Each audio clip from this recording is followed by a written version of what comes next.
sinus infections and allergies can be pretty annoying.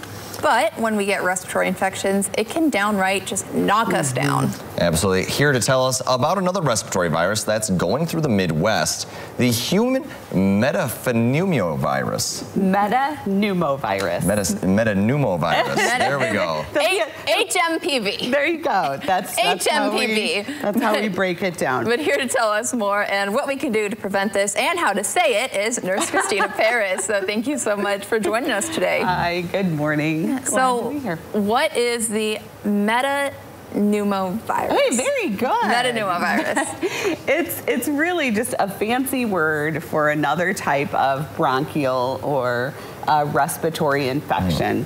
There's tons of them out there. We get them every year. Some of these we used to see in children, like RSV.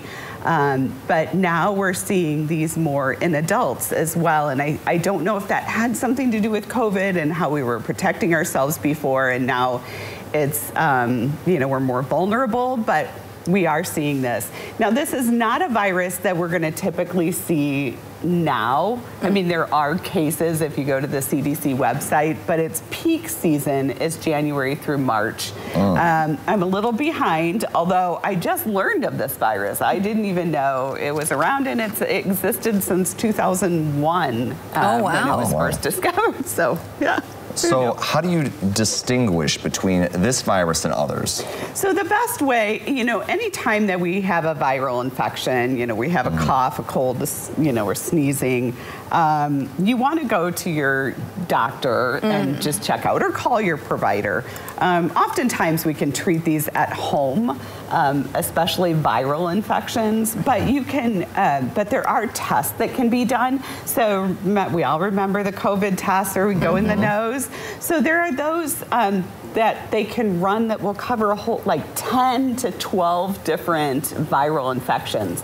I know the VA was doing that for a while, and they can do those tests to kind of rule out and find out specifically what it is.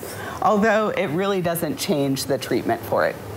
And then what are some of the ways that it can be treated? So the best thing is prevention. Like, like with COVID, it is a virus. So again, we can treat bacterial infections with antibiotics, but viral infections, it's just supportive care. There's there's a few antivirals that we've been giving, like the Paxlovid and Tamiflu that we'll give for the flu, but this one doesn't have one specific for it. So it's really preventing. Make sure you're washing your hands. Make sure you're covering your mouth and staying home when you're sick.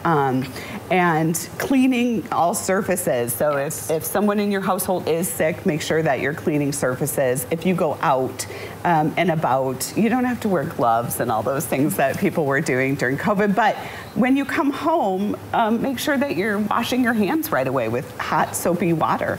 That's really the best way to prevent illness. And treatment is just supportive care. Over-the-counter cold medicines, over-the-counter pain medicines, or things to bring down your fever. So that's it. But if it gets really bad, you're having real difficulty breathing, you're struggling, go see your doctor. Yeah. And what are some of the symptoms people can kind of look out for so they know? It is going to be very similar. It's tough because it's like every other That's like cold. the tough thing with all these respiratory viruses is they have similar aspects to them, but they're just so slightly different. Right. So this one, cough. 100% you're going to have a cough.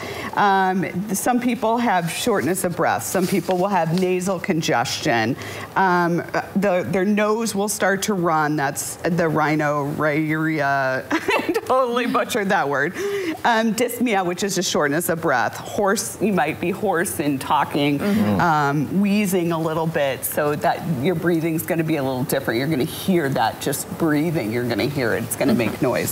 So those are all things, especially if you have a history of asthma, diabetes, if you have COPD, you want to go talk to your doctor. Well, fantastic. It sounds like, the doctor is the expert, and you got to always be on the lookout for these things and try to do your best to prevent it when you can. Absolutely. And do you want to try saying the name one more time, Michael? I don't think we need that today. But thank you for coming in. Thank you for coming in and teaching us about metapneumovirus. And coming up, we have what's trending.